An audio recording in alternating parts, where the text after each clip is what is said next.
बिस्मिल्लाहिर्रहमानिर्रहीम। प्यारे दोस्तों, अस्सलाम वालेकुम। मैं हूं प्रोफेसर खिज़र अब्बास और आप मेरा यूट्यूब चैनल देख रहे हैं प्रोफेसर खिज़र अब्बास। अगर आप मेरे चैनल पर नए आए हैं तो बराए मेहरबानी इसे सब्सक्राइब करें, वीडियो को लाइक, शेयर और कमेंट करें। शुक्रिया। तो बात करते हैं उर्दू ग्रामर के हवाले से। तो आज हम डिस्कस करेंगे इस्म की अक़साम बलिहाज़ बनावट। बनावट के लिहाज से इस्म की 3 किस्में हैं: इस्म जामिद, इस्म मुश्तक़ और इस्म मस्दर। तो सबसे पहले हम बात करते हैं इस्म जामिद की।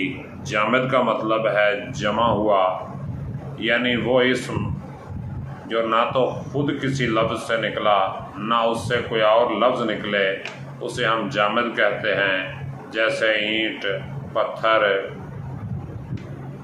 और इमारत, मकान, ये इसमें जामिद में आ जाता है। इसके बाद इसमें मस्दर है।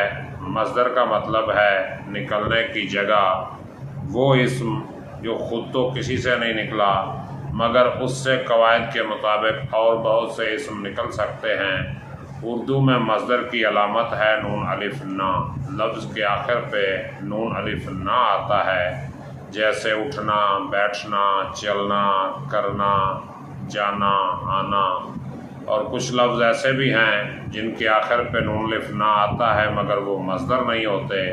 जैसे नाना, गन्ना, सोना, वो जो धात वाला सोना होता है, ये रात वाला सोना नहीं, वो तो मस्दर है, ज़ाहिर है। और चूना, नन्ना, मुन्ना, चुन्ना, तो ये नून अलिफ ना है मगर ये मस्दर नहीं है।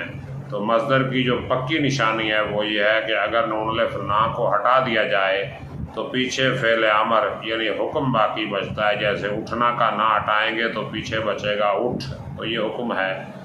इसी तरह करना से कर और मरना से मर आएगा। तो अब हम आगे चलते हैं मुश्तक़। मुश्तक़ उस इस्म को कहते हैं जो मस्दर से कायदे के मुताबिक बनाया जाए। जैसे उठना से उठने वाला, उठा हुआ, तो ये मुश्तक़ है। करना से करने वाला, आना से आने वाला, जाना से जाने वाला, तो ये अस्माए मुश्तक़ हैं। मुश्तक़ का मानी है निकला हुआ। उम्मीद है ये बात आपको समझ आ गई होगी। अगर नहीं आई तो कमेंट करके पूछ सकते हैं। अल्लाह पाक आपका मददगार हो। अपना ख्याल रखिएगा। अल्लाह हाफ़िज़।